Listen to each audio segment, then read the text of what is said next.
But first and foremost, again, I'll start with, thankful for Jeff and his efforts here, and I thought he was, he had a lot of great moments for since I've been coaching him the last year and a half, and certainly before that. And I talked with him obviously Friday, texted on Saturday, talked yesterday, and he's really thankful to this city and to the fans of this city, and he's certainly looking forward to his opportunity there, and but we're thankful for what he gave to this organization. And so, anytime you lose your leading scorer, there's going to be challenges that come with that. Losing him, 3 weeks after losing your, multiple-time All-Star point guard, there's going to be challenges that come with that. But that's why you prepare everybody to play, and that's why they have this. Everybody's got this talk about next man up, and you try to do the very best you can. And I thought the last two games, other than some lapses technically against Toronto, we competed. We've got to be able to compete a little bit better for a little bit longer to get over the hump. How do you as a coach deal with, because obviously you come into the season with a plan and a roster, and there's always trades in the NBA, but to have it 2 months into the season kind of unraveled from beneath you. There is some, this is about the time last year where we had some, at the time for that team, those were pretty significant moves. With Jordan being traded and Courtney being traded. So, there's a little bit of being able to look back and learn from that. But, I think I learned a lot from, the Rondo trade, just as far as not only, losing a really good player, but also trying to bring new guys in and get them up to speed as quickly as possible, but also recognizing that you don't have to rebuild Rome in a day, right? I think that, and I would probably handle that a little bit differently in those first couple of games after, as far as playing time went, just because I think that there's a transition for everybody. There's a transition for the new guys that are traded. There's a transition for the guys that have been a part of your team. And, that's why you see these teams that are going through major change, and, Cleveland included, where it's going to take some time. They've got multiple new pieces playing together. And that doesn't happen overnight. Have you had a chance to talk to Tayshaun yet? I have not. And I was just told, I just talked to Danny about it. I'm sure Danny will address this further. But from what I know, he'll be here, in the next couple of days. So he's not here today. Right. Just from your limited dealings with him as a player, what do you know about Tayshaun? Well, I've always really respected him. I've always really respected his game.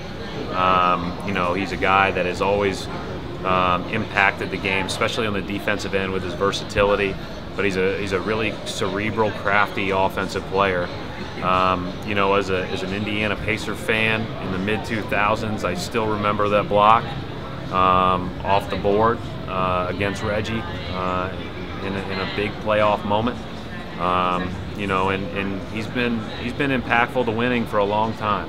And guys like that are invaluable. What do these moves do to the rest of the roster? They open up playing time for other guys. I think that, inevitably, when a guy that plays 32 minutes a game leaves, that's 32 more minutes.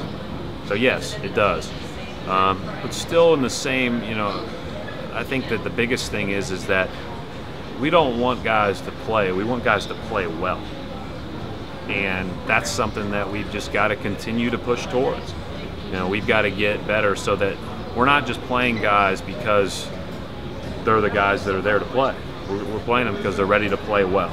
And hopefully we can, get some of these younger guys there sooner rather than later, and a couple of our older guys can help pick up the slack for losing the number of points certainly that we lost in Jeff. Obviously, you guys have made a couple of really big moves in the past month. What are your thoughts on the direction the franchise is heading? I think the biggest thing is that we're obviously really young. I'll let Danny answer all of the contracts and outstanding contracts and cap space and all that other stuff. But, clearly we're going to have a lot of flexibility moving forward, and so my role in this, Jay, is to coach the team, and so I'm trying to every day focus on who's available, whether it's because they got traded, because they're injured, because they're sick, who's not, and then play and figure out how to put our best foot forward. You had talked coming into the season about wanting to, compared to last year, kind of shorten the rotations and kind of have guys in and out. Obviously, that didn't work out in the first couple months of the season.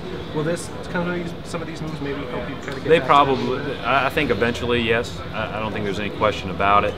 Anytime that you're going to potentially have guys playing more that haven't played as much, there may be a little bit of figuring it out. But clearly, like tonight you have 12 guys active. That's different than having 15 that could play on any given night. Obviously, you're going to have 13 active, but it's good to have some clarity there. Yes. Sorry, Jack. I was almost asking the same, but how do you guard against some of these young guys trying to do too much? Well, I think the biggest thing is that we don't misconstrue minutes with development.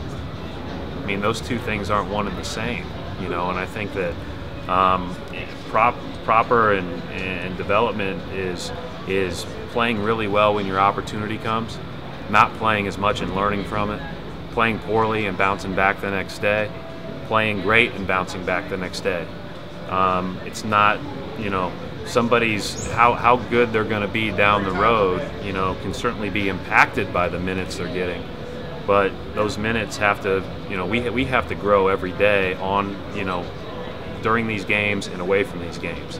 And, that's the way that I'm approaching it. So these are great opportunities for these guys, but we can't misconstrue that with automatic development. Why do you like Crowder in that starting five? Because he's tough. I just like his toughness. I like his grit. I like his stuff. He's not perfect technically. He hasn't played in our system defensively, and there's going to be some mistakes here and there, but nobody questions his toughness. How much do you guys need that in the starting five? I just think it's a big thing if you want to win basketball games. In the last couple of weeks, have you had to kind of brace yourself for the idea that this could be a longer-term situation to get where you want this? When I first took the job, I thought there was inevitable change.